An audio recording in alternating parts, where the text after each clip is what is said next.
40% of Americans are working from home today. Mortgages are in an all-time low and home prices are in an all-time high. You can get any kind of money you want at a 2 to 3% interest rate for 30 years. Is this the best time for you to buy a house? Or should you continue renting for a little bit more? Guess we will find out in this video.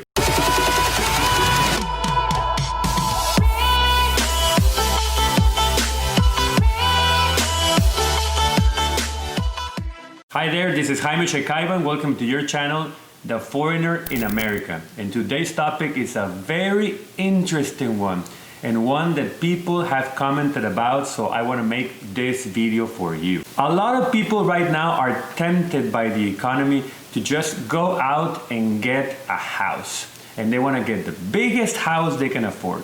And sometimes they cannot even afford the house, but it's just because of how the economy is. People who are working from home, they're tempted to buy a bigger house because they don't have space for his office, her office, and sometimes they have the kids as well.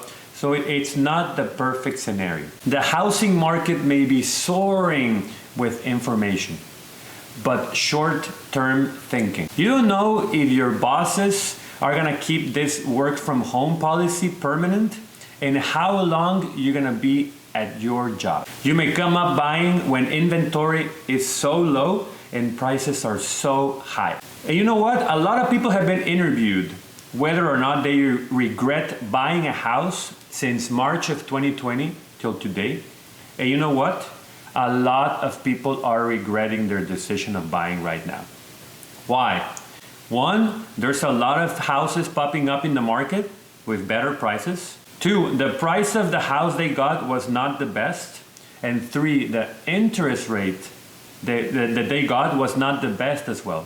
So it's always coming down. In July, there was a 56% drop in Manhattan property prices, but a 44% increase in New Jersey's.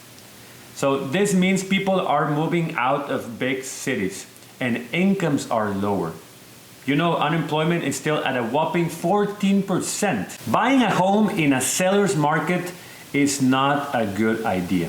Home sellers have a once-in-a-lifetime situation right now. They can put an asking price over the actual appraised value of their properties. But these prices are connected to rental prices in the neighborhood. You know, conventional knowledge says if a house is worth more than 20 times the amount of rent it can give you in a year, it's overpriced.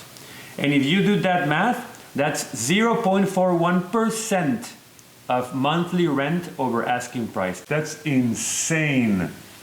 If you're an investor and you buy a piece of property, you should always aim for the asking price to be at a level when the monthly rent is 1% or closest to 1% per month of asking price.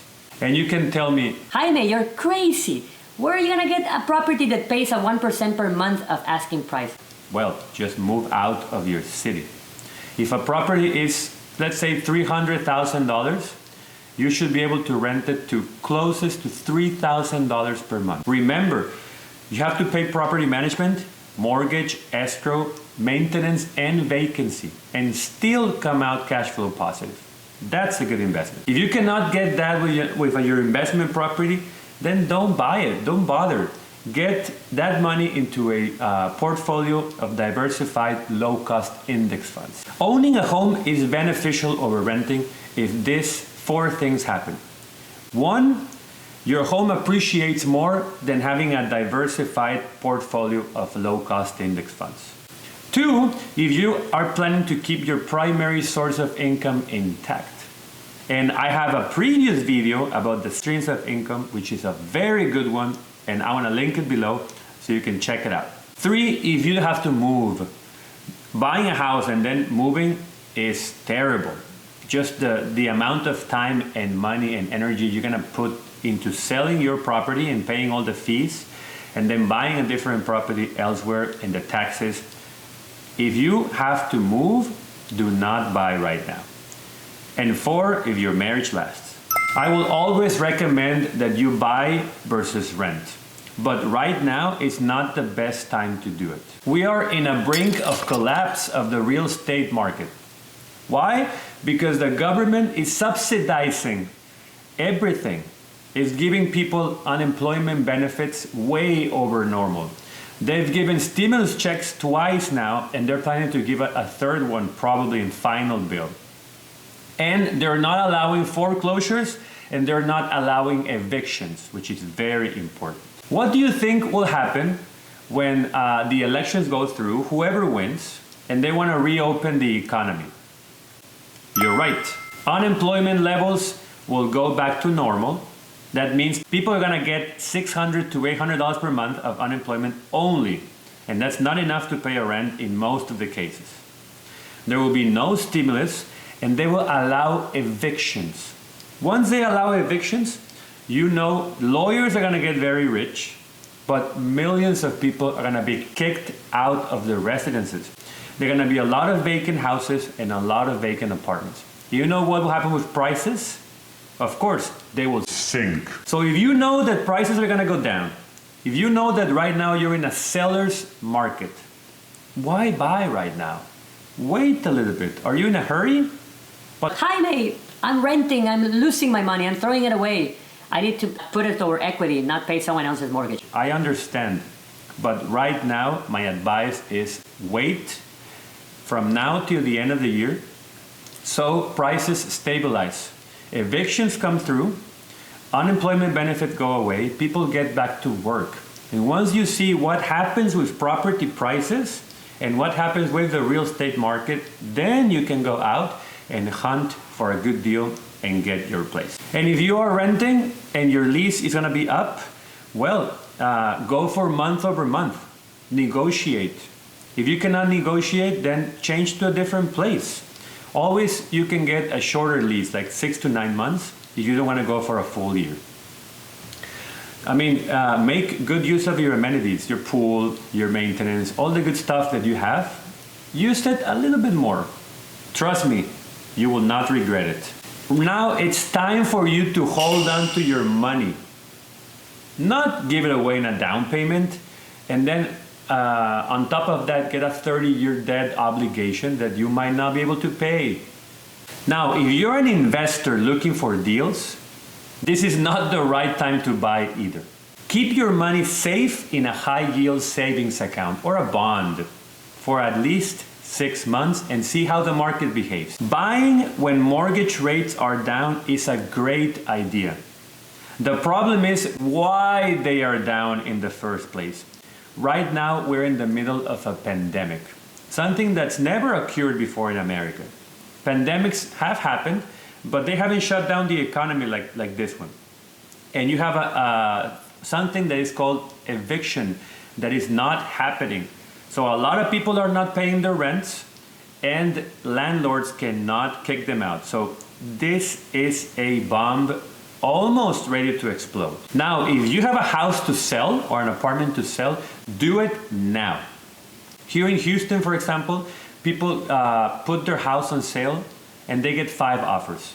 And you know who ends up getting the house? Whoever put an offer over asking price, even a 5% over. That's insane. Remember, when you sell a house, you still have to pay 6% fee for the agent, and you gotta pay capital gain taxes on the equity.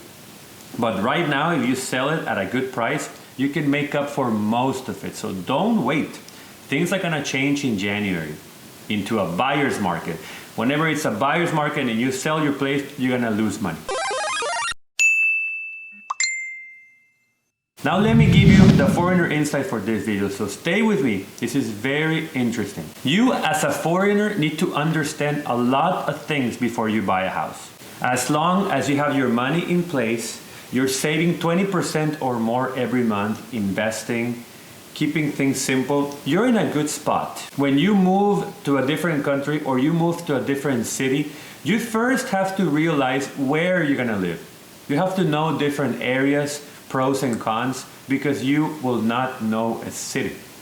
In my case, when I moved, I was living in the suburbs, and then I moved to the city, to 2 different locations. And you know what?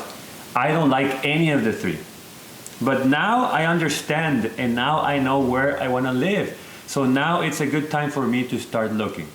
But after January of next year. When you buy a house, you're not movable. And once you want to sell it, you're going to either lose money, pay taxes, pay fees, and it's a waste of your energy. So unless you know exactly where you want to live, you got your personal finances in order, your debt to income ratio is less than 35%, and you can afford to pay that mortgage, that debt obligation. Even if you lose your income, then you're good to go to buy. Otherwise, rent. If you have a family, rent a house. Go to the suburbs, get a small place, rent it out, keep it safe. Apartments are made more for one or two people because of the space. I understand. For most people, buying a house is either their biggest financial decision or their biggest money mistake. Nope. So what do you want it to be? Ensure that it's your best financial decision. Keep your money safe, invest it wisely, and please enjoy life. And let's see what happens next year.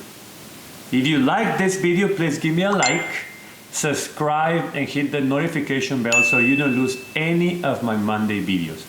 And please leave your comments below because I want to know what you're doing with these mortgage rates. If you're interested in buying, waiting, let me know. And until then, see you next time.